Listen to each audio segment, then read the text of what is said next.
should have been called Day of the Sharks.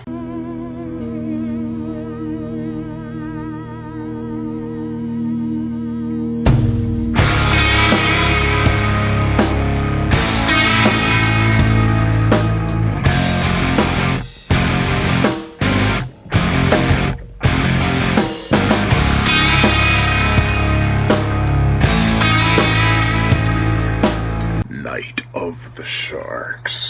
The title is only spoken of during a ritual with said name that promises good fortune for fishermen. I guess night sounded more ominous for this cheesy action flick. The plot! David Ziegler, played by the awesome Treat Williams, is in deep trouble now. His brother, James, has been tapping into a drug cartel's phone calls for the past 5 years, and now has some dirt on them. While on the run, he manages to make his way to David's house in Mexico, and is promptly killed. Now, with revenge on the mind, David must fight through the cartel and be as crafty as possible if he wants to live another day, or night of the sharks, I guess. You must be wondering, what about the sharks? There is a shark here. His name is Cyclops, even though he has both eyes. He's also a dead shark, probably bought from some fisherman, that is dragged around to be given the impression that he is still alive. It is an old school yet cheap way to make your movie, and they make this dead shark do some crazy things. I do like that Cyclops is given more of a personality than most of these crime action shark movies. He's always trying to get to David, and isn't just some random shark. Director Tanina Riki, who also directed Cave of the Sharks from 1978, which I have not seen,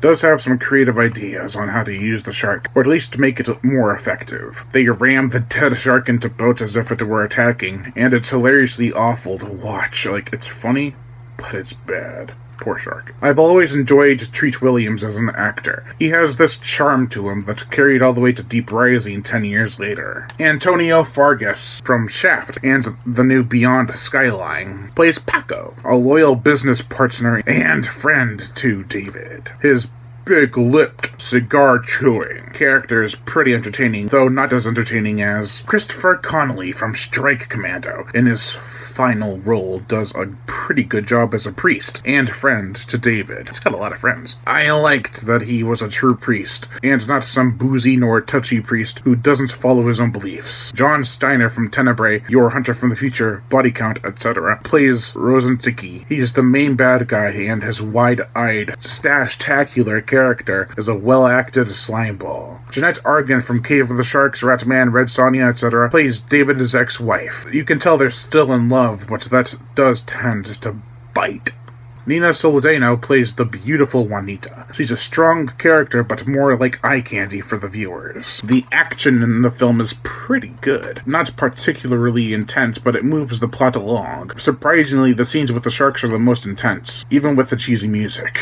Being shot in the Dominican Republic, the location is beautiful. Everything from the village and beaches are nicely shot. The chase scenes are entertaining too, and not edited with rapid-fire cuts like a lot of today's action movies. The gore, the effects. It's a big, real dead tiger shark, and it does its job even though it never knows it's doing anything. It's dead. It's menacing to say the most. When the shark attacks someone, there's a pile of guts they lay on their stomachs and tons of other blood or red food coloring filling the ocean. There's also one scene where a man's leg is bitten off. Probably the best effect and most effective scene in the movie when it comes to the gore. Also, the big battle scene between David and the drug cartel goons is pretty violent, with stabbings and an impaling. I want to touch on something real quick. This film has mostly been released as PG-13, but there's tons of blood and some boobs too. I found out after that there's a PG-13 and R-rated cut. My cut of the movie from Retrovision Entertainment that is double billed with Deadly Jaws has what I can only assume is the R-rated cut. I'm happy that it is so. The musical score! Cheesy action music that has an adventure flair. It could have been a bit more powerful, but I still dug it. One of the better shark action crime movies. I liked that there was one shark and it had a beef with Treat Williams' character. There's some pretty good gore, plenty of beautiful scenery, including Nina Soldano, and the acting is pretty solid. I'd recommend this to not only action crime movie fanatics, but also some shark fans might like this too, because of the main shark menace. Overall, I give Night of the Sharks a 3 out of 5. Live. Not to be confused with Shark Night 3D.